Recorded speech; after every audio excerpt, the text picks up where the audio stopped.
నమస్తే మాస్టర్స్. అందరికీ ఆ స్వాధ్యాయ యోగానికి స్వాగతం. ఈరోజు శుక్రవారం. మనము ఆ నా పేరు లావణ్య. నిగూఢ రహస్యాలు బై ఓషో. మాస్టర్ ఓషో రాసిన నిగూఢ రహస్యాలు, ఇంగ్లీష్ లో దాన్ని హిడెన్ మిస్టరీస్ అనే పుస్తకము. దాన్ని చక్కగా తెలుగులోకి మన కోసం అనువదించారు డాక్టర్ ఎన్ సూర్యకుమారి గారు. ఈ నిగూఢ రహస్యాల్లో ఆ పేరుకు తగ్గట్టే ఎన్నో ఏన్షంట్ మిస్టరీస్ అన్నమాట. అంటే మన పూర్వీకులు మన కోసం ఇచ్చి వెళ్ళిపోయారు. కానీ మనకి కొన్ని తరాల మధ్య అంతరం రావడం వలన ఒకరి నుంచి ఒకరికి ఆ గొప్ప రహస్యాలు, లేదంటే ఆ గొప్ప ఎందుకు కట్టారు, ఈ దేవాలయాలన్నీ ఎందుకు కట్టారు, ఆ విషయం అన్ని తెలియకుండా అలా ఉన్నాయన్నమాట. ఇప్పుడు ఎంతో మంది ధ్యానులు, మాస్టర్స్ మనకి ఆ విషయాలన్నీ మనం వాళ్ళ ద్వారా తెలుసుకుంటున్నాం. అలాంటిది ఈ పుస్తకం నిగూఢ రహస్యాలు. మన యొక్క సాంప్రదాయము, మన కల్చర్ యొక్క గొప్పతనాన్ని మనకి ఆయన చాలా కూలంకషంగా, ఎంతో సింపుల్ ఎగ్జాంపుల్స్ తో డీప్ గా, ఇంక ఇది ఈ పుస్తకం చదివితే ఇంకా అర్థం కాలేదు, ప్రశ్నలు ఉన్నాయి ఇంకా అని అవసరం లేనంత సింపుల్ గా ఆయన ఎగ్జాంపుల్స్ తో చెప్పారు. ఓకే, సో మనము ఆహ్, గు దేవాలయాలు ఎందుకు కట్టారు అవన్నీ చెప్పుకుంటూ ఉన్నాము. ఈరోజు స్టార్ట్ చేద్దాం. సరిగ్గా అలాగే ఒకప్పుడు దేవాలయాలు గ్రహణ సామర్థ్యం కల పరికరాలుగా ఉండేవి. దైవత్వం అన్ని చోట్ల ఉన్నప్పటికీ, మనుష్యులు అన్ని చోట్ల ఉన్నప్పటికీ, నిర్దిష్టమైన పరిస్థితులలోనే దైవత్వానికి శృతిబద్ధం చేయబడతాము. ఉనికిలోని దైవత్వాన్ని అవగాహన చేసుకోవడానికి, ఆధ్యాత్మికంగా ఉన్నత స్థితికి చేరుకోవడానికి దోహదం చేసే కేంద్రాలుగా దేవాలయాలు పనిచేశాయి. దేవాలయాలలోని ఏర్పాట్లన్నీ దీనికోసమే ఉద్దేశించబడ్డాయి.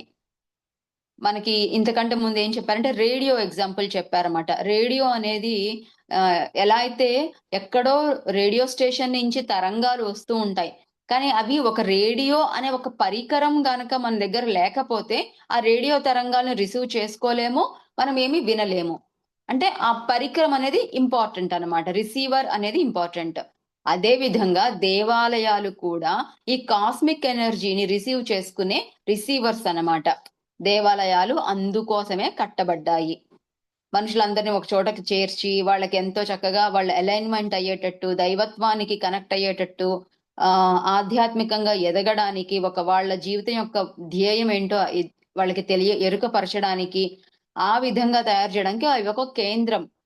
శక్తి కేంద్రాలుగా అవి మనకి కట్టబడ్డాయన్నమాట. అసలు పత్రిజీ చెప్పారు కదా! దేవాలయాలన్నీ ధ్యానాలయాలు అనేసి. ధ్యానం ఎందుకు చేస్తాము? మన హయ్యర్ సెల్ఫ్‌తో మనం కనెక్ట్ అయ్యి, మన పర్పస్‌తో అలైన్ అయ్యి, మన భూమి మీదకి ఈ జన్మ తీసుకొని, ఈ ప్రత్యేకమైన ఈ జన్మ మానవ జన్మగా వచ్చినందుకు దీని పరమార్థం ఏంటి? ఏం చేయాలి? అవన్నీ చేసేసి వెళ్ళిపోవడానికి వచ్చాము. ఒక ఎక్స్‌పెరిమెంట్ చేసేసి దాని విజ్డమ్ తీసేసుకొని వెళ్ళడానికి వచ్చాము. దానికోసం మనకిక్కడ అన్ని అవసరాలు, చేయాల్సినన్ని, జరగాల్సినన్ని ఉండాలన్నమాట. మనం ముందే రెడీ చేసి పెట్టుకున్నాం. అట్లా మొక్కలుంటాయి, సూర్యుడు, గ్రహాలన్నీ ఉంటాయి, పిరమిడ్స్ ఉంటాయి, దేవాలయాలుంటారు. మనకి ఇబ్బందుల పాలు చేసే లేదా పాఠాలు నేర్పించే మన కుటుంబ సభ్యులుంటారు. అన్నీ సిద్ధంగా ఎక్స్‌పెరిమెంట్ కోసం రెడీ చేసి పెట్టుకున్నాం. తీరా ఇక్కడికొచ్చిన తర్వాత మనం చేయాల్సిన వర్క్‌ని మర్చిపోయి వేరే పనులలో వెళ్ళిపోయి ప్రాబ్లమ్స్ తెచ్చుకుంటున్నాం. పత్రిజీ చెప్పారు దేవాలయాలుండేది ధ్యానం కోసమే అని. ఇక్కడ కూడా ఓషో అదే చెప్తున్నారు. దేవాలయాలలోని ఏర్పాట్లు అన్నీ కూడా ఈ దీనికోసమే, ఆధ్యాత్మిక ఎదుగుదల, ఆధ్యాత్మిక సాధనల కోసమే ఏర్పాటు చేయబడ్డాయి అన్నారు. మనకిప్పటికి మనం ఎన్నో ప్రవచనాల్లో విన్నాము, యూట్యూబ్‌లో చూసాము, యానిమేషన్స్‌లో చేసి చూపిస్తున్నారు. ఏమిటి అంటే ప్రాణ ప్రతిష్ఠ చేయడానికి ఆ మూల విగ్రహం ఏదైతే ఉందో దాని కింద నవరత్నాలు పెట్టడము, ఎలక్ట్రోమాగ్నెటిక్ ఎనర్జీని కండక్టర్‌గా ఎక్కువగా మంచి కండక్టర్స్‌గా ఉండే కాపర్, సిల్వర్, గోల్డ్ ఇవన్నీ మెటల్స్ పెట్టడము, నవరత్నాలు పెట్టడము, తర్వాత ఒక మంచి విగ్రహాన్ని ఒక శుచితో, ఒక ఒక మంచి ధ్యాసతో, ఒక ప్రత్యేకమైన శిల్పుల చేత అది ప్రత్యేకమైన రాతితో దాన్ని తయారు చెయ్యడము. ఓకే. దాని పైన దేవాలయాల్లోని ప్రతి ఒక్క గర్భగుడిలో లోపల చూస్తే కరెక్ట్ గా విగ్రహానికి పైన పిరమిడే ఉంటుందన్నమాట. బయటికి కనిపించదు, కానీ కట్టడం లోపల పిరమిడ్ ఆకారమే ఉంటుంది ఎగ్జాక్ట్ గా. సో ఆ పిరమిడ్ పెట్టడము, ఆ తర్వాత అక్కడ వాడే మా అన్ని మెటల్స్, తర్వాత ఆ అక్కడ ధూపము, దీపాలు, మంత్రోచ్చారణ, బయట ఆ ధ్వజస్తంభం అనే ఒక యాంటెనా, ఇవన్నీ ఆ పద్ధతులు అన్ని కూడా కరెక్ట్ గా కాస్మిక్ ఎనర్జీని బిల్డ్ చేయడం కోసమే వచ్చాయన్నమాట. మనం కూడా చక్కగా తలస్నానం చేసి మాంసాహారం తినకుండా శుచిగా ఉతికిన బట్టలు వేసుకొని మళ్ళీ గుడిలోకి ఎంటర్ అయ్యేటప్పుడు మళ్ళీ కాళ్ళు కడుక్కొని ఎంత వీలైతే అంతగా చక్కగా నగలు పెట్టుకొని, ఇవన్నీ కూడా ఆ ఎలక్ట్రోమాగ్నెటిక్ ఎనర్జీని తీసుకోవడానికే ఉన్నాయన్నమాట. అది తీసుకోవడం వల్లనే మనం సరైన మార్గంలో ఉంటాం. సో అదే ఓషో కూడా చెప్తున్నారు. రకరకాల మనుష్యులు వివిధ రకాల ఏర్పాట్ల గురించే ఆలోచించేవారు, కానీ అది అంత ముఖ్యం కాదు. రేడియో ఉత్పత్తి చేసేవారు వారి స్వంత ప్రత్యేకతలను కలిపి వివిధ ఆకృతులలో దానిని తయారు చేసిన దాని ప్రయోజనం ఒక్కటే. దేవాలయాలన్నీ ఒకటేలా కనిపించవు కదా, వివిధ రకాలుగా ఉంటాయి. ఒక్కొక్క ప్రాంతాన్ని బట్టి ఆ శాస్త్రం ప్రకారం అవి కట్టి ఉంటారు. ఆ శిల్పులు అంతా కూడా వాళ్ళ వాళ్ళ టెక్నాలజీని, వాళ్ళ యొక్క క్రియేటివిటీని అక్కడంతా వాడుతుంటారు. కానీ బేసిక్ గా ఏంటి? సారీ అండి, ఒక క్వశ్చన్ అడగచ్చా అండి? Yes please. యా, అది అదే దేవాలయాలు అంటే నేను ఒకప్పుడు చాలా వెళ్ళేదాన్ని, కానీ ఇప్పుడు స్పిరిచువల్ గా ఎప్పుడైతే వచ్చినో మానేశాను ఆటోమేటిక్గా. అంటే అది తప్పుదారిలో వెళ్తున్నట్ట, అర్థం కావట్లేదు నాకు. సో అంటే మీ ప్రశ్న అసలు యాక్చువల్ గా మీ మాట కట్ అయింది. మీ ప్రశ్న బహుశా దేవాలయాలు ధ్యానంలోకి వచ్చిన తర్వాత దేవాలయాలకు వెళ్ళడం మానేశాను అంటున్నారా, లేదా తగ్గిపోయింది, చాలా తగ్గిపోయింది. ఒకప్పుడు బాగా వెళ్ళేదాన్ని అన్నట్టు.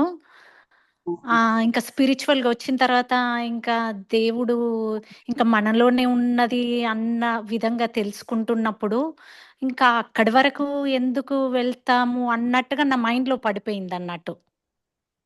ఓకే, మంచి ప్రశ్న వేశారండి. ఇప్పుడే మనం తెలుసుకుంటున్నాం కదా. సో దేవాలయాలు అనేవి ఒక పిరమిడ్ లాంటివి అనమాట, ఒక యాంటినాస్. కాకపోతే పిరమిడ్ అనేది మనకి ఏ మతం వాళ్ళు, ఏ కులం వాళ్ళు, ఎలాంటి వాళ్ళు స్నానం చేసినా చేయకపోయినా అనేసి ఒక ఈజీగా తయారు చేసి ఇచ్చారు మనకి టెక్నాలజీ. కానీ దేవాలయాలు అనేవి పిరమిడ్స్ అనమాట, ఎనర్జీ సెంటర్స్.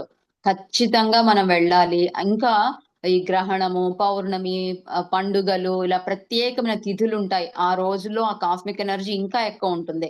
ఆ రోజుల్లో మనం ఖచ్చితంగా తలస్నానం చేయాలి, ఉతికిన బట్టలు వేసుకోవాలి, అక్కడికి వెళ్ళాలి, నగలు పెట్టుకోవాలి, అక్కడికి వెళ్ళాలి. అవన్నీ మన పురాతన శాస్త్రంలో మనకి సనాతన ధర్మంలో ఎలా చెప్పారో, ఇవన్నీ ఏంటంటే అక్కడ దేవుడు ఉన్నాడు, దేవుడికి ఇవన్నీ చెయ్యకపోతే నిన్ను శపిస్తాడు, నీ జీవితం బాగుండదు, అందుకోసం కాదు. అక్కడ ఎనర్జీ ఉంది, అదొక రిసీవర్, నేను వెళ్ళి తెచ్చుకుంటాను అంతే. ఖచ్చితంగా వెళ్ళాలి మనం. థ్యాంక్ యూ అండి. కెన్ ఐ యాడ్ సంథింగ్ అండి? నేను కొంచెం యాడ్ చేయొచ్చా అండి? దేవాలయాలు చెప్పండి. ఇప్పుడు భగవంతుని శక్తిని మన ఋషులు వాళ్ళు, ఇప్పుడు మెడిటేటర్సే, వాళ్ళు కూడా స్పిరిచువల్ సైంటిస్టే అన్నమాట. వాళ్ళు దర్శించి సులభంగా అయ్యే విధంగా ఆ శబ్దాలు అంటే మంత్రాలతో వాటితో తెలుసుకొని అలా పెట్టారనమాట. ఇప్పుడు ఒక science of creating a God ఇలా పెడితే అక్కడ ఆ విగ్రహం నుంచి ఇట్లా వస్తుంది అని వాళ్ళకి తెలుసు, ఆ సైన్స్. అండ్ ఈ శక్తి క్షేత్రాలు అని తెలుసు అన్నమాట. అక్కడ గుడులు కట్టారు. మనం ఎక్కువ తీసుకునేదానికి న్యాచురల్ గా భూమిలో ఉండే దీంట్లో తరంగాలని వాళ్ళు తెలుసుకొని ఆ ప్లేసెస్ లో కట్టారనమాట.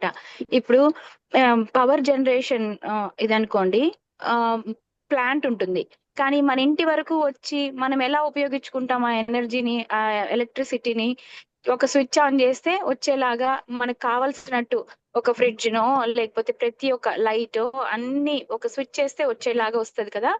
అలాగా చక్కగా ఆ ప్రయోజనానికి తగిన మంత్రాలని, శక్తిని అలా పెట్టారనమాట, ఒక్కొక్క దేవతని. అలాగా వాళ్ళు అది తెలుసుకొని ఆ పవర్ ని అలా తీసుకొని వచ్చి పెట్టారు. అది నేను తెలుసుకున్నదండి. అందుకని గుడులకు కూడా వెళ్ళడము, ఈ మంత్రశాస్త్రం ఏదైనా కూడా అన్నిటికీ ఒక అర్థం ఉంది. మనలాంటి స్పిరిచువల్ సైంటిస్టే వాళ్ళు గ్రహించి వాళ్ళు మనకు అందించిన గొప్ప విజ్ఞానం అన్నమాట టెంపుల్ సైన్స్ అనేది. ఎస్ ఎస్ కరెక్ట్ చెప్పారంటే గాయత్రి గారు. యా సో బేసిక్ గా చూసారా, కొన్ని గుళ్ళు నదుల దగ్గర ఉంటాయి, లేదంటే కొండల మీద ఉంటాయి. అవన్నీ కూడా ఎనర్జీని రిసీవ్ చేసుకోవడానికి వచ్చిన వాళ్ళకి ఆ ఎంతో ఎక్కువ ఎనర్జీని వెళ్ళడానికి విధంగా అవి తయారు చేయబడ్డాయి. అందుకే ఆ మనకి కొన్ని ఈ వచ్చి మీరు తీసుకోండి అని చెప్పేది కూడా ఎలా వచ్చి తీసుకోవాలి అనేది ఆ పద్ధతి చెప్పారన్నమాట. పద్ధతుల ద్వారా నువ్వు స్నానం చేయాలి, తెల్లవారుజామున లేవాలి, బ్రహ్మముహూర్తంలో లేవాలి, ఆ సమయంలోనే గుడికి వస్తే ఇంకా మంచిది, ఆ గుడి గంట మోగడము, ఇవన్నీ కూడా ఆ వైబ్రేషన్స్ రిలీజ్ చేయడము, ఈ అన్ని కూడా ఆ పద్ధతులు అనమాట, ఎనర్జీని తీసుకోవడం కోసమే. నేను ఒక చిన్న మీకు వీడియోని ప్లే చేసి చూపిస్తున్నాను. దాంట్లో మీకు ఒక కొత్త విషయం చెప్దాం అనుకుంటున్నాను. సైమాటిక్ ప్యాటర్న్స్ అని ఎవరన్నా విన్నారా? సైమాటిక్ డిజైన్స్ అనేసి. ఓకే, నేను చూపిస్తున్నాను.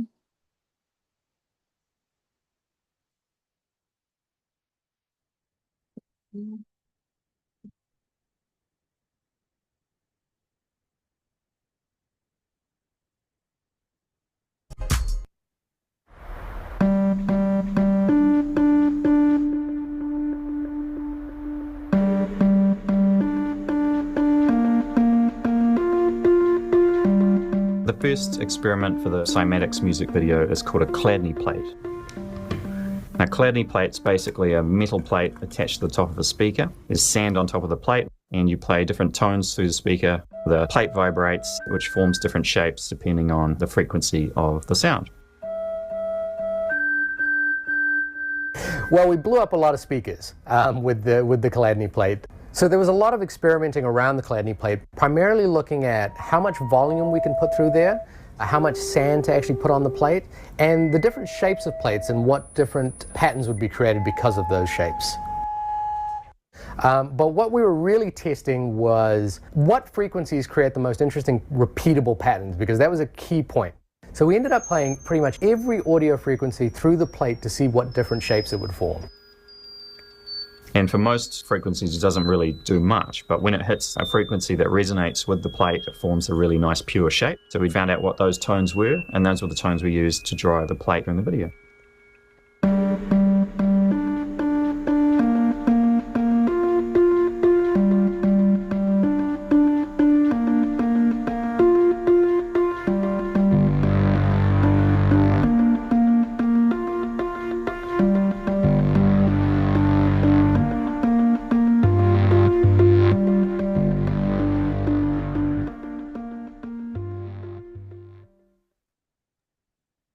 యా కరెక్ట్ అండి, మంచిగా ప్లే చేశారు లావణ్య గారు.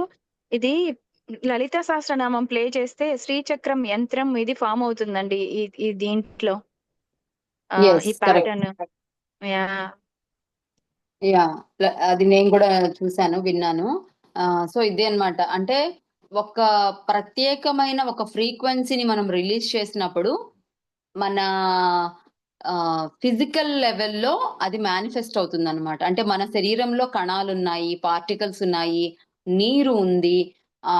ఇప్పుడు ఒక లలిత సహస్రనామము, మంత్రోచ్చారణలు, ఇవన్నీ ఒక వైబ్రేషన్స్ రిలీజ్ చేస్తున్నప్పుడు దానికి తగ్గట్టుగా మన శరీరంలోని ఎలిమెంట్స్ కానీ, సాల్ట్స్ కానీ, లేదంటే నీరు కానీ దానికి తగ్గట్టుగా తయారవుతుంది అనమాట. అక్కడ ఎలా అయితే చెప్పారు కదా, ఇప్పుడు లలిత చదువుతూ ఉంటే ఇది మన మేరు పర్వతము, లేదంటే ఈ చక్రము, శ్రీచక్ర ప్యాటర్న్, శ్రీచక్రం అది ఫామ్ అయ్యింది అనమాట. అట్లా మన లోపల కూడా ఫామ్ అవుతుంది, మనమే లలితగా మారిపోతాం అనమాట. సో అప్పుడు హీలింగ్స్ జరుగుతాయి, నాడీ మండల శుద్ధి జరుగుతుంది, జరగాల్సిన పాజిటివ్స్ అన్ని కూడా మనము ఎంత రిసెప్షన్ లో ఉంటామో దాన్ని బట్టి జరుగుతుంది అనమాట. సో ఇది ఎందుకు చెప్తున్నానంటే, దేవాలయాలలో మనము గర్భగుడికి దగ్గరికి వెళ్లే కొద్దీ తలపైకెత్తి చూస్తే అక్కడ సెంటర్ లో ఆ డిజైన్స్ ఉంటాయి, కొన్ని ప్యాటర్న్స్ సెంటర్స్ ఉండి మధ్యలో సర్కిల్స్ ఉంటాయి అనమాట. అది మనం మండల డిజైన్స్ అన్నట్టు అట్లా ఉంటాయి అన్నమాట. అవి యాక్చువల్ గా ప్రవీణ్ మోహన్ అనే ఒక యూట్యూబర్ ఉన్నాడు, ఆయన రీసెర్చ్ చేస్తుంటాడు ఇలా ఈ కోణంలో మన దేవాలయాలన్నీ కూడా. ఆయన ఏం చూపించాడంటే ఈ పర్టిక్యులర్ ప్యాటర్న్ ఏదైతే ఉందో ఒక్కొక్క గుడికి, ఒకటే రాజు కట్టించిన గుడి అయినా సరే ఒక్కొక్క గుడిలో ఒక్కొక్క ప్యాటర్న్స్ ఉంటాయన్నమాట. ఏంటి అంటే చివరికి ఆయన కనిపెట్టింది ఏంటి అంటే ఈ ప్రత్యేకమైన డిజైన్ ఏదైతే ఉందో అది ఒక ఫ్రీక్వెన్సీని చూపిస్తుంది, ఒక ఫ్రీక్వెన్సీని తెలియజేస్తుంది. మనం కనుక ఈ పర్టిక్యులర్ ప్యాటర్న్ సైమాటిక్ ప్యాటర్న్ ఏ ఫ్రీక్వెన్సీ అనేది కనుక మనం డీకోడ్ చేయగలిగితే ఆ టెంపుల్ ఏ ఫ్రీక్వెన్సీని రిలీజ్ చేస్తుంది, దాని ద్వారా మన లోపల ఎటువంటి హీలింగ్స్ జరుగుతాయి. మనం చెప్తాం కదా, శబరిమలలో ఫలానా వాళ్ళు మాత్రమే వెళ్ళాలి, మీకు పిల్లలు పుట్టలేదా ఈ గుడికి వెళ్ళు, మీకు అమెరికా వీసా కావాలా ఫలానా గుడికి వెళ్ళు, ఇట్లా అన్ని చెప్తున్నాం కదా. అంటే ఏంటి, ఏ గుడిలో ఎటువంటి ఫ్రీక్వెన్సీ రిలీజ్ అవుతుంది, ఆ గుడి దేనికోసం కట్టబడింది అనేది ఆ డీకోడ్ చేసినప్పుడు తెలుస్తుంది అనమాట. సూపర్ కదా. యా. సో మనకి మన పూర్వీకులు సమస్తము అన్ని మన పళ్ళల్లో పెట్టి వెళ్ళాలన్నమాట. చెప్పలేదు, పెట్టేసి వెళ్ళిపోయారు. ఇప్పుడు మనకి తరతరాల నుంచి ఇప్పుడు నా పళ్ళల్లో ప్రతిరోజు వంకాయ కూర పెడుతున్నారు అనుకోండి, ఎన్నో యుగాల నుంచి కూడా ప్రతి వంశంలో ప్రతి తరంలో వచ్చే వాళ్ళకి ఇది వంకాయ అనే విషయం చెబితే దీని లోపల ఇటువంటి ఉపయోగాలు ఉంటాయి అని చెబితే వాళ్ళకి తినేటప్పుడు అర్థమైపోతుంది. అంతేకాదు నాకు అర్థమైంది కాబట్టి దాన్ని పూర్తిగా నేను రిసీవ్ చేసుకుంటాను, నా పూర్తిగా దాంట్లో బెనిఫిట్స్ అన్ని నేను పొందుతాను. కానీ మధ్యలో కొన్ని యుగాలకి కొంతమంది సంవత్సరాలు దశాబ్దాల వైపు మధ్యలో బ్రేక్ వచ్చేసింది అనుకోండి, మనం ఏం చేస్తాం, ఇప్పుడు కొత్తగా రీసెర్చ్ చేసి కొత్తగా ఎక్స్పెరిమెంట్ చేసి ఉంటాం. కానీ ఆల్రెడీ అక్కడ వంకాయ ఉంది, అప్పుడు ఇప్పుడు మనకు అదే జరుగుతుందన్నమాట. ఓ ఇది అంతా మన పూర్వీకులు ఆల్రెడీ చేశారు, మధ్యలో మనం మానేసాం, ఇప్పుడు మళ్ళీ ఆ పురాతన ఏమంటారు సనాతన ధర్మాన్ని మళ్ళీ చక్కగా ఆచరించాలి, అప్పుడు కానీ మనకి పూర్తిగా మనం బెనిఫిట్ అవ్వము. ఈ సొసైటీలో ప్రస్తుతం జరిగే సమస్యలన్నిటికీ అక్కడే ఉంది సొల్యూషన్ అని స్లోగా మనం అర్థం చేసుకుంటూ ఉన్నాం. ఒక్క క్వశ్చన్ అండి లావణ్య గారు. చెప్పండి. యా, ఇప్పుడు అది అంటే జీకే గారు రాసిన దాంట్లోనే ఇది ఉందండి చూడండి. అంటే 1,000,000 మంత్రాలు 1,000,000 జపాలుతో సమానము, మళ్ళీ తర్వాత ధ్యానంతో ఈక్వల్ అనేసి అలా ఉంది కదా. ఇప్పుడు మరి మనము ఇప్పుడు ఆ గుడికి వెళ్ళే బదులు ధ్యానం చేసుకోవడం బెటర్ కదా అనేసి ఆలోచిస్తాం కదా. ఓకే, మీ ప్రశ్నకి అయితే ఇందాక నేను సరిగ్గా చెప్పినట్లేదు. ఏంటి అంటే ఇక్కడ దేవాలయాలే ధ్యానాలయాలని పత్రిజీ చెప్పారు. అంటే అర్థం ఏంటి అంటే దేవాలయాలకి వెళ్ళి ధ్యానం చేయాలి అని అర్థం అనమాట. అంటే దేవాలయాలు ఉండేది ధ్యానం చేయడానికి. ఇప్పుడు మీరు మీ ఇంట్లో ధ్యానం చేసుకోండి, కానీ అవకాశం వచ్చినప్పుడల్లా ఏ గుడికైనా సరే వెళ్ళడం, మన ఇంట్లో గుడి, మన వీధిలో గుడి, మన ఊరిలో గుడి, లేదంటే ప్రపంచంలో ఇటువంటి గుడి ఇంకెక్కడా లేదు అన్నంత గొప్ప గొప్ప క్షేత్రాలన్నీ ఉన్నాయి. ప్రతి ఒక్కదాన్ని విజిట్ చేయండి, ప్రతి ఒక్కదాన్ని కళ్ళతో చూడండి, టికెట్ కొనండి, కళ్ళతో చూడండి. కానీ అక్కడితో మన దర్శనం అయిపోలేదు. అక్కడే కూర్చొని ఎంతసేపు వీలైతే అంతసేపు, ఎంతైతే అంత ధ్యానం చేసి ఆ శక్తిని పొందండి. అప్పుడే మన దర్శనం పూర్తయినట్టు అనమాట. ఆ దేవాలయం యొక్క ప్రాముఖ్యతని, ఆ శక్తిని, హీలింగ్ ఎనర్జీస్ ని మనం తీసుకుంటే అప్పుడు నిజంగా మనం గుడికి వెళ్ళినట్టు అవుతుంది. ఓకే, ఓకే, థ్యాంక్ యూ అండి. అండ్ మీరు ఇందాక చెప్పిన అది స్తోత్రం అనేది ఉత్తర గీతలో శ్రీకృష్ణ భగవానుడు అర్జునుడికి చెప్పాడు. పూజకోటి సమం స్తోత్రకోటి సమో జపః జపకోటి సమో లావణి గారు చెప్తారు. లావణి గారు మీకు తెలుసు అనుకుంటా. అవునండి. పూజా కోటి సహస్రకోటి జపః జపకోటి ధ్యాన కోటి లయ అండి, సమోలయ. యా ఇది మీరు ఎన్ని కొంచెం రోజులు ఉండదు. మొన్న కూడా విన్నాను, మీరు డిఫరెంట్ గా చెప్తున్నారు. నేను మొత్తం విన్నదంతా డిఫరెంట్ గా ఉంది. చేతులు అంటే నాకు ఇది దేవి చక్క గారు చెప్పారండి అప్పుడు. Okay okay. నాకు 18 ఏళ్ల కిందట ఆవిడ చెప్పిన విషయం అన్నమాట. అది బ్రెయిన్ లో అలా ముద్ర పడిపోయింది నాకు. యా శ్రీకృష్ణ చెప్పండి. పూజలతో మనం అదే. మనం చేతులతో చేసేది ఉంటది కదండి, పువ్వులు పెట్టడం, ప్రసాదాలు పెట్టడం, చక్కగా అలంకరణ చేయడం, అది అలా చేసి 1,000,000 సార్లు చేసింది ఒక సహస్రనామం చేయడంతో సమానం అంటండి. ఓకే 1,000,000 సహస్రనామాలు అంటే ఒక విష్ణు సహస్రనామం, ఒక లలితా సహస్రనామం, ఇవి చదివిని 1,000,000 సార్లు చదివింది ఒక జపంతో సమానం అంట. 1,000,000 సార్లు యా జపం చేసింది ఒక ధ్యానంతో సమానం అంట. 1,000,000 ధ్యానాలు చేస్తే మనం లయమైపోతాం అందులో. ఇది ఉత్తర గీతలో శ్రీకృష్ణుడు చెప్పిందండి. దీని గురించి దేవి చక్క గారు చాలా వివరంగా చెప్పుకొచ్చారు అప్పుడు నాకైతే. మనం ఏది చేసినా అల్టిమేట్ గా నాకు అర్థమైంది అంటే థాట్లెస్ స్టేజ్ లో ఉండాలండి. మనం సహస్రనామం, ఆవిడైతే లలిత సహస్రనామం, విష్ణు సహస్రనామం, అవన్నీ కూడా లోపల ఇన్నర్ ఏముంది, దాని యొక్క రహస్యనామ స్తోత్ర అంటారు కదండి. రహస్యం లోపల ఇమర్చబడి ఉంది. అంటే రహస్యం ఏంటో చెప్పేవాళ్ళు ఒక్కొక్క పదానికి అర్థం. దానిలో రహస్యం ఏంటంటే మొత్తం ధ్యానం ఎలా చెయ్యాలి అనేదే రహస్యం అండి అందులో ఉంది. పైన అర్థం ఒక్కొక్క దానికి ఒక్కొక్క అర్థం ఉంటదండి. పై లేయర్ తీసుకుంటే ఈ అర్థం ఉంటది, లోపల లేయర్ తీసుకుంటే ఈ అర్థం ఉంటది, ఇన్నర్ లేయర్ కి వెళ్తే ఈ అర్థం ఉంటది. ఆవిడ క్లియర్ గా ఎక్స్ప్లెయిన్ చేసేవాళ్ళండి. అది ఇన్నర్ లేయర్ లో ఇది, అందుకే దీని రహస్య ఉమ్, నామ స్తోత్ర లాస్ట్ లో ఉంటది కదండి, అది చూపెట్టి అందుకే దీన్ని రహస్యం అన్నారు. ఈ రహస్యం ఏంటంటే ఇన్నర్ మీనింగ్ ఇది. దీని గురించి మొత్తం ఇదంతా లలితా సహస్రనామం చెప్తున్నంత ధ్యానం ఎలా చేయాలి, ఆ ధ్యానం చేస్తున్నప్పుడు ఏమేం కలుగుతాయి ఏంటి, దానికి ఎలా మనం చేయాలనేదే మొత్తం అంతా ఉంటదండి. ఆవిడ ప్రతి దానికి అర్థం చెప్పుకుంటూ వెళ్ళారు. ఆవిడ వీడియోస్ కూడా ఉంటాయండి దేవి చక్క గారిది, లలితా సహస్రనామం యొక్క మీనింగ్, విష్ణు సహస్రనామం మీనింగ్, పై అర్థం వచ్చి పొగుడుతూ ఉంటది అమ్మవారిని. ఆవిడ అంత అందంగా ఉన్నారు, ఇంత అందంగా ఉన్నారు, ఆవిడ ఇలా ఉన్నారు, అలా ఉన్నారు, అలా ఉంటది పై అర్థం వచ్చి. అలా ఆవిడ వివరణ ఇచ్చారండి. ఇన్నర్ మీనింగ్ వచ్చి ఇది మెడిటేషన్ ఎలా చేయాలి ఏంటి. మనం థాట్లెస్ స్టేజ్ లో ఉన్నప్పుడే కాస్మిక్ ఎనర్జీ మనలోకి వస్తుంది. ఒక సోల్ యొక్క స్టేజ్ థాట్లెస్ స్టేజ్. భగవంతుడు ఎప్పుడూ కూడా మెడిటేషన్ చేస్తూనే ఉంటారు. మీరు ఎక్కడైనా చూడండి ఆయన కళ్ళు మూసుకొని ఉంటారు. విష్ణుమూర్తి యోగ నిద్రలో ఉంటారు, శివుడు కళ్ళు మూసుకొని ఉంటారు. వాళ్ళు ఎప్పుడూ ఆ స్టేజ్ లోనే ఉంటారు.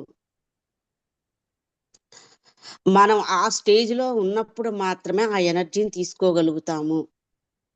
నేను అప్పుడు చాలా క్వశ్చన్స్ చేసేదానండి. అంటే మరి ఇప్పుడు మంత్ర జపాలు చేస్తారు కదా, దాని పరిస్థితి ఏంటి మరి అంటే, అవును చెయ్యొచ్చు. నువ్వు ఏ మంత్ర జపం చేస్తున్నావో ఆ మంత్రానికి సంబంధించిన ఎనర్జీ, ఆ దేవుడి యొక్క ఎనర్జీని మాత్రమే నువ్వు తీసుకోగలుగుతావు.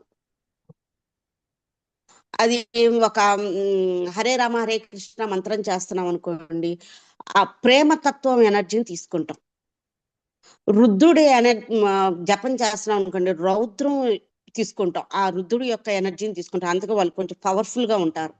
నువ్వు ఏ మంత్ర జపం చేస్తుంటే ఆ యొక్క అది దేవత యొక్క ఎనర్జీని తీసుకుంటారు కొద్దిగా. అదే ఇది మనం ఏ మంత్రము లేదు, జస్ట్ బ్రీత్ మీద మనం కాన్సన్ట్రేషన్ చేసి మెడిటేషన్ చేస్తున్నాం, అప్పుడు కాస్మిక్ ఎనర్జీని తీసుకుంటాం. అంటే ఈ విశ్వ ఎనర్జీ ప్రాణశక్తిని తీసుకుంటాం.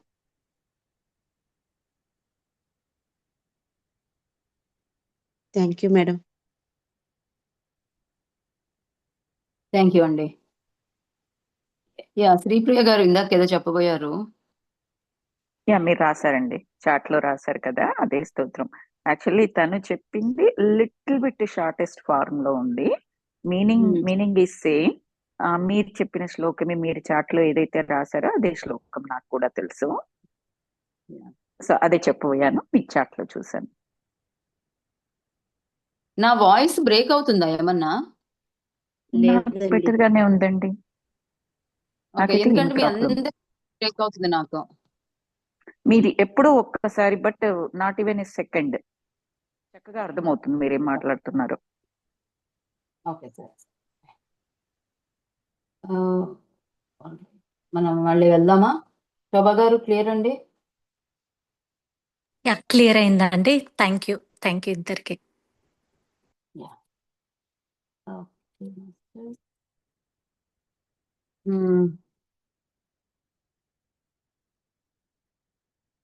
ఓకే, రకరకాల మనుషులు రకరకాల రేడియోలు తయారు చేసినట్టు మనం కూడా రకరకాల ప్రదేశాల్లో దానికి తగ్గట్టుగా రకరకాల దేవాలయాలని తయారు చేసాం. కానీ దాని మొత్తం పర్పస్ మాత్రం ఒకటే, విశ్వం శక్తిని భూమి మీదకి యాంకర్ చేయడానికి.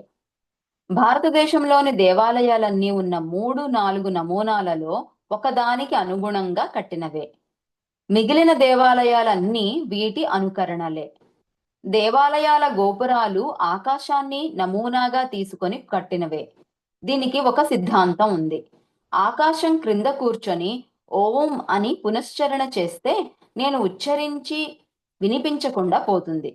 ఎందుకంటే వ్యక్తిగతమైన నా ఉచ్చారణ యొక్క బలం విస్తృతమైన ఆకాశంలో విలీనమవుతుంది. నా మంత్రోచ్చారణ యొక్క ప్రతిధ్వని నాకు వినిపించదు. నా ప్రార్థనలన్నీ విశాలమైన ఆకాశంలో కలిసిపోతాయి. మన పాటికి మనం కూర్చొని ఓంకారము గనక ఉచ్చారణ చేస్తే ఆ శక్తి అనేది మళ్ళీ విశ్వంలోకి అంత చక్కగా కనెక్ట్ అవ్వదు, అది అలా విలీనం అయిపోతుంది అని చెప్పారు. అలాగే గుళ్ళు కూడా మనకి ఆగమ శాస్త్రంలో ఒక 3-4 రకాల టెంపుల్స్ కట్టాలి, ఈ రకమైన స్ట్రక్చర్స్ అన్నీ కూడా ఉండాలి అని చెప్పబడింది. దాంట్లో మన మెయిన్ గుళ్ళు ఏమన్నా చాలా చాలా గొప్ప గొప్ప ఉన్నాయి కదా, అవన్నీ కూడా దాని ప్రకారమే కట్టబడ్డాయి, శాస్త్రం ప్రకారమే చక్కగా కట్టబడ్డాయి. తర్వాత వచ్చినవన్నీ కూడా వాటిని చూసి కట్టడం అనేది చేశారు అని చెప్తున్నారు. అండ్ దేవాలయాల గోపురాలు అనేవి ఆకాశానికి ప్రతీక అన్నమాట. ఆకాశం యొక్క నమూనాగా చేయబడింది అని. మనకి ఆకాశం అంటే ఏమీ లేని ఫ్లాట్ గా మనం అనుకుంటాము, కానీ కాస్మోస్ ఇవన్నీ అని చెప్పుకోవచ్చు అనుకుంటున్నాను. మన ప్రార్థనల ప్రతిధ్వనులు మళ్ళీ మనసు చేరుకునేలా దేవాలయాల గోపురాలు నిర్మించబడ్డాయి. గోపురం ఒక చిన్న అర్ధ వృత్తాకారంలో అమర్చిన ఆకాశపు నమూనా. దానిది 4 వైపుల నుండి భూమిని తాకే ఆకాశం యొక్క ఆకృతే. ఆ కప్పు క్రింద జరిపే ప్రార్థనలు లేదా లయబద్ధమైన మంత్రోచ్చారణ అనంతమైన ఆకాశంలో ప్రతిధ్వనించకుండా పోవు. ఎందుకంటే వాటిని పైకప్పు ప్రార్థించే వాని వైపు మళ్ళిస్తుంది. పైకప్పు ఎంత గుండ్రంగా ఉంటే అంత తేలికగా ధ్వని వెనక్కి ప్రయాణిస్తుంది. ప్రతి ధ్వని అదే నిష్పత్తిలో పెరుగుతుంది. కాలగమనంలో రాయికి కూడా అద్భుతంగా ప్రతిధ్వనిని పెంచే గుణం ఉందని కనిపెట్టారు. ఓకే, ఇది ఒక వైట్ బోర్డ్ ఓపెన్ చేశాను. ఈ ఆకాశము గోపురము అనే టెక్నిక్ ఈ విధంగా అర్థం చేసుకోవచ్చని నేను గీసి చూద్దాం అనుకుంటున్నాను. ఓకే, సో భూమి ఆల్రెడీ సో భూమి ఇలా ఉంటుంది కదా. ఆకాశాన్ని వాళ్ళు ఎలా చెప్పారు అంటే, ఆకాశం ఎలా ఉంటుంది, అన్ని వైపులా మనకి కప్పబడి ఉంటుంది కదా. భూమి చుట్టూ కూడా ఆకాశం ఉంటుంది. అంటే ఇదొక గొడుగులాగా మొత్తం కవర్ చేసి ఉంటుంది. ఇక్కడ ఏం చెప్తున్నారంటే మనము, ఇది నా అందమైన బొమ్మ, మీరెవరు కాదు, ఇది నేనే. ఓకే, నేను వెళ్ళి దేవాలయంలో ప్రార్థన చేసుకుంటాను. నాకు అందమైన కళ్ళు కూడా ఉన్నాయి. And always smile, right? So ఇది Priya, you can stop laughing. అందం అంతా మీదే అండి. ఇదిగో నా వెంట్రుకలు ఇవి. అవి చాలా పొడవు ఉంటాయి, పెద్ద గీయాలి. నా యాంటెనాలు. ఓకే. సో ఇది మనం దేవాలయంలో కూర్చుంటాం కదా. అయితే ఆకాశము అనేది ఎలా మనకి గోపురం కట్టారు. ఎలా కట్టారు అంటే ఈ పైన ఒక ఎంత గుండ్రంగా ఉంటే అంత చక్కగా ఏమవుతుంది అంటే, నేను వేరే కలర్ వాడతాను. ఇప్పుడు మంత్రోచ్చారణ జరుగుతుంది. నావన్నీ పైకి వెళుతూ ఉంటాయి. ఓకే. మంత్రోచ్చారణ పైకి వెళ్ళింది. అప్పుడేమైంది అక్కడ ఈ రిసీవ్ చేసుకున్నది కూడా మళ్ళీ అన్ని యాంగిల్స్ లోంచి మళ్ళీ నా వైపుకే వస్తాయన్నమాట. సో ఎంత చక్కగా ఈ గోపురాన్ని ఎంత చక్కగా కడతారో అంత చక్కగా మొత్తం మనము ఆ శక్తిని తీసుకుంటుంటాం. అఫ్ కోర్స్ మళ్ళీ భూమి ఉంటుంది. భూమి మొత్తం కూడా రిసీవ్ చేసుకొని ఉంటుంది. ఆ గ్రౌండ్ అంతా కూడా అన్ని విధాలుగా అన్ని కోణాల్లో మన ఎనర్జీని తీసుకుంటున్నాం అన్నమాట. అండ్ ఇంకా ఏం చెప్పారు, ప్రతిధ్వని అంటే నేను చెప్పింది ధ్వని, నేను మంత్రోచ్చారణ చేసింది ధ్వని అవుతుంది. కానీ ప్రతిధ్వని వచ్చింది కదా అన్ని చోట్ల నుంచి మళ్ళీ పైనుంచి కిందకి వచ్చింది కదా, అదెంత ఉంటుంది అంటే ఇంకా ఎక్కువ అద్భుతమైన గుణం కలిగి ఉంటుంది అన్నమాట. ఇంకా ఎలా అంటే ఆ ఎంత ఎక్కువగా మనం చేస్తామో అంత ఎక్కువగా అక్కడి నుంచి అదే నిష్పత్తిలో వస్తుంది అని చెప్పారు. ఓకే.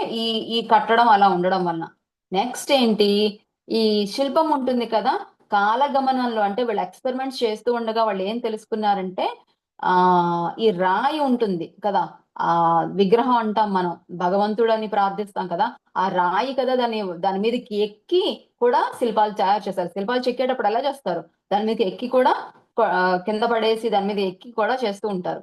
కానీ వన్స్ అది ప్రాణ ప్రతిష్ఠ చేసిన తరువాత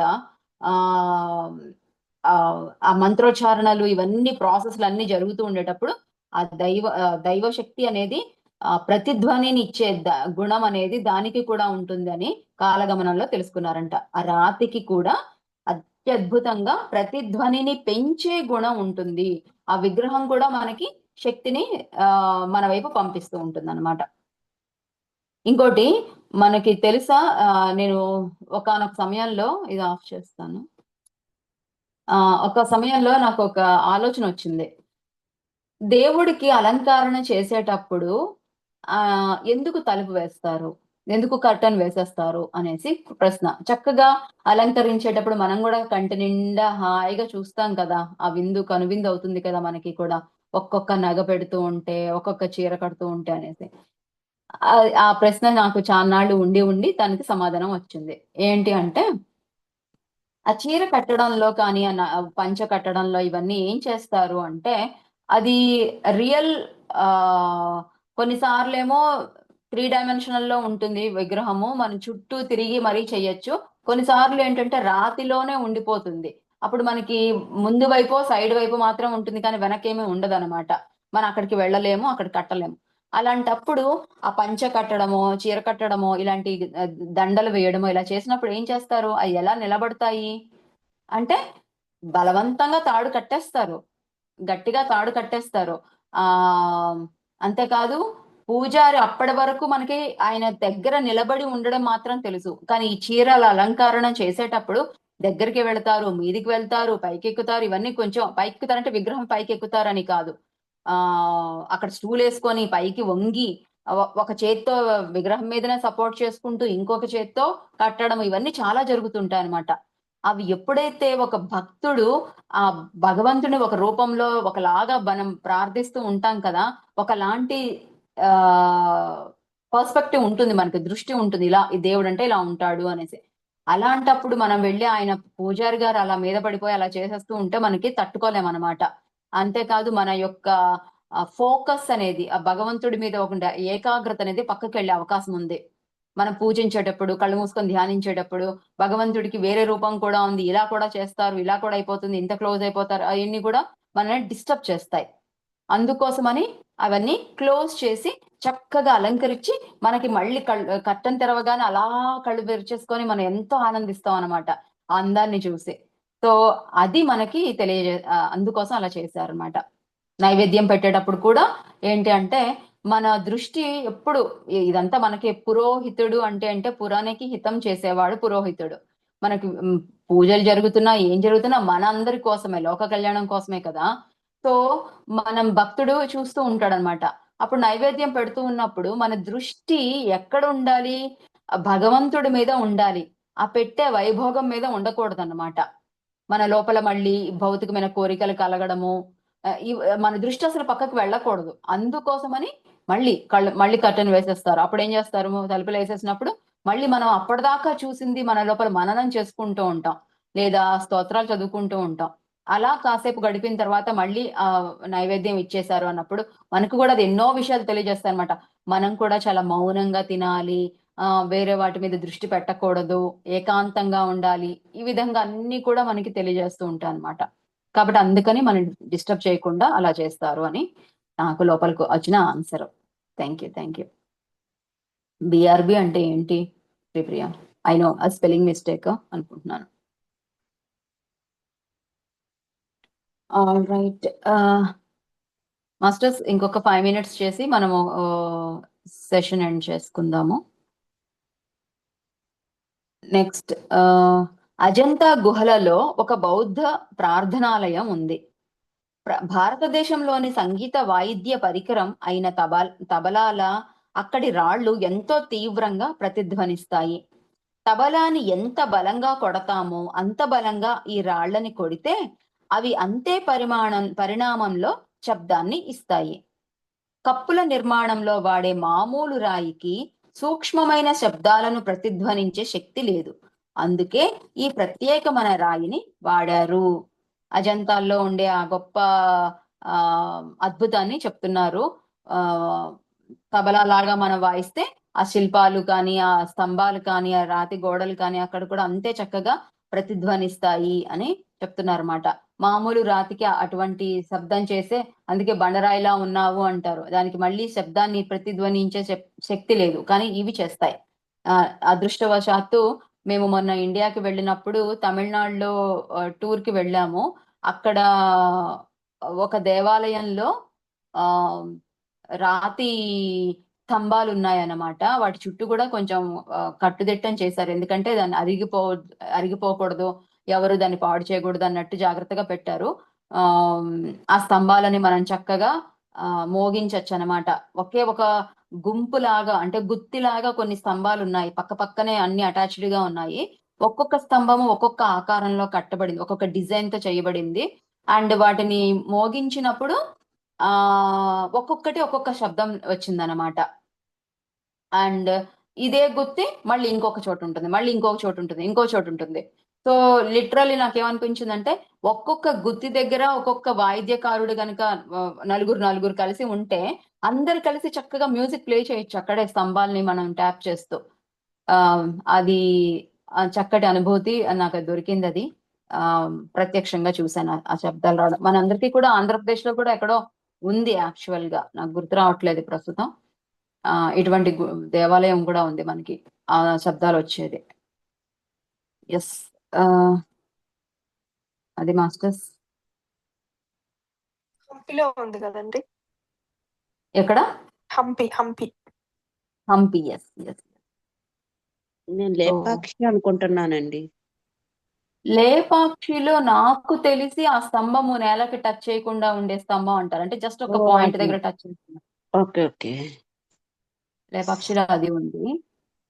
అండ్ ఇది అంటే మన దేవాలయాల గురించి మాట్లాడుకుంటున్నాం కాబట్టి, మీరు ఎవరన్నా ఇక్కడికి వెళ్ళారా? అహోబిలం వెళ్ళానండి. మన నంది, పెరుగుతున్న నంది. అవునండి. యాగంటి సారీ, యాగంటి. అహోబిలం వెళ్ళామండి, యాగంటి వెళ్ళాం. యాగంటి అయితే ప్రత్యక్షంగా నేను చిన్నప్పుడు చూశాను. చిన్నప్పుడు నేను వెళ్ళినప్పుడు ఆ నంది చుట్టూ చక్కగా ప్రదక్షిణ చేశాను. నంది ప్రాపర్ గా ఉంది, షేప్ అవుట్ ఏం అవ్వలేదు. నంది చుట్టూ తిరిగాను. తర్వాత పెద్దయిన తర్వాత మళ్ళీ ఒకసారి వెళ్ళాను, అప్పుడు ఆల్రెడీ స్తంభానికి టచ్ అవుతుంది. తర్వాత మళ్ళీ పెళ్ళయి పిల్లలతో పాటు వెళ్ళాను, అప్పటికి ఇంకా అసలు ఆ దరిదాపుల్లోకే వెళ్ళలేని స్థితిలో ఉంది. అప్పుడు నేను రెండోసారి వెళ్ళినప్పుడు స్తంభానికి దగ్గరకు వచ్చేసి అటాచ్ అయిపోతే స్తంభం దగ్గర కొంచెం సపోర్ట్ తీసుకొని నేను దాటాను అనమాట. దాటి ప్రదక్షిణ చేశాను. కానీ తర్వాత మూడోసారి వెళ్ళేటప్పటికి ఇంకా అసలు అవకాశమే లేదనమాట. మొత్తము నంది ఇలా విస్తారంగా అయిపోయింది, షేప్ అవుట్ అయిపోయింది. అండ్ స్తంభాలని రీసెంట్ గా న్యూస్ లో విన్నాను, స్తంభాలని తొలగించారంట. ఎందుకంటే ఆ నంది అంతగా పెద్దదైపోయి స్తంభాలు దాటి దాని ఒత్తిడి కలిగేసి అది వంగిపోయే అవకాశం వచ్చేసిందని స్తంభాల్ని తొలగించారంట. సో అది ఒక మనకి ఎన్నో ఉన్నాయి. మనకి ఇంకా అమరావతిలో శివలింగం ఉంది, అది పెరుగుతూ పోతూ ఉంటుంది. తర్వాత దాని మీద శీల కొట్టారు.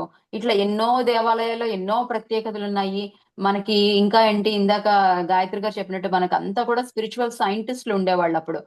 ఏ రాతికి ఎటువంటి క్వాలిటీస్ ఉన్నాయి, ఏ మెటల్ కి ఎటువంటి క్వాలిటీస్ ఉన్నాయి, ఏమి జరిగితే ఏం చెయ్యొచ్చు, ఎందుకు ఇలా జరగాలి, ఇవన్నీ కూడా చక్కగా డిజైన్ చేసుకొని ఎక్స్పెరిమెంట్ చేసుకొని వాళ్ళ యొక్క కళ్ళలని కానీ వాళ్ళ ఎక్స్పెరిమెంట్స్ ని కానీ ఆ గుళ్ళల్లో వాళ్ళు చూపించారు. అవన్నీ మన కోసమే అనమాట మళ్ళీ. అండ్ ప్రత్యేకమైన తిథులలో సూర్యకిరణాలు నేరుగా వచ్చి అమ్మవారి విగ్రహం మీద కానీ ఆ దేవాలయంలో మూల విగ్రహం మీద పడటము, పాదాల మీద పడటము, లేదా పాదాల నుంచి తల వరకు అలా ప్రసారం జరుగుతూ ఉండడము, ఇట్లా ఎన్నో అద్భుతాలు గుళ్ళల్లో మనకి జరుగుతూ ఉన్నాయి. అవన్నిటిని మనం వెళ్ళాలి, తెలుసుకోవాలి, అనుభవించాలి. మనకున్న కర్మేంద్రియాలు జ్ఞానేంద్రియాలతో ఆ సెన్సెస్ తో అన్ని అనుభవించాలన్నమాట. ఏది వదిలిపెట్టకూడదు. ఈ విశ్వంలో ఉండే అద్భుతాలన్నిటిని మనం తెలుసుకోవాలి, ఎందుకంటే శరీరం తీసుకొని వచ్చాం కాబట్టి. అండ్ మనం ఆత్మం కాబట్టి ఆత్మ ద్వారా తెలుసుకోవాల్సిన అన్ని కూడా మనం ఈ శరీరం ఉపయోగించుకొని చెయ్యాలి. చాలా మంది మాస్టర్స్ ఇప్పుడు మహవతార్ బాబాజీ వీళ్ళందరూ వస్తున్నారు. ఎందుకు అంటే వాళ్ళకి శరీరం ఉండదన్నమాట. మన ద్వారా లోక కళ్యాణం చేపిస్తారు. కాబట్టి మన మానవ జన్మ అనేది ఎంతో ఉత్తమమైనది, ఎంతో అద్భుతమైనది, ఎంతో ఎంతో గొప్పది. ఆ గొప్ప కార్యాలు చేయడానికి వచ్చింది. కాబట్టి ఖచ్చితంగా మనం చేయాల్సిన పనులు ఈ జన్మ ఉండేటప్పుడు, ఈ శరీరం ఉండేటప్పుడు చేసి తీరాలన్నమాట. అది మాస్టర్స్. Thank you madam. ఈ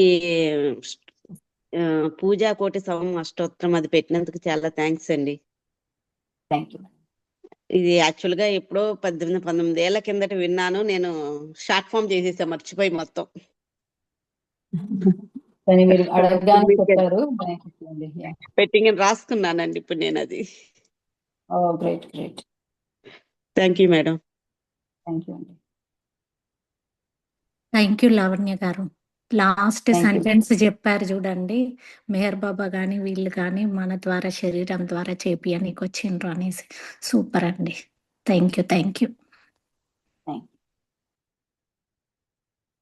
ఓకే మాస్టర్స్. క్లాస్ చాలా బాగుంది. Thank you madam. Thank you Lavanya గారు.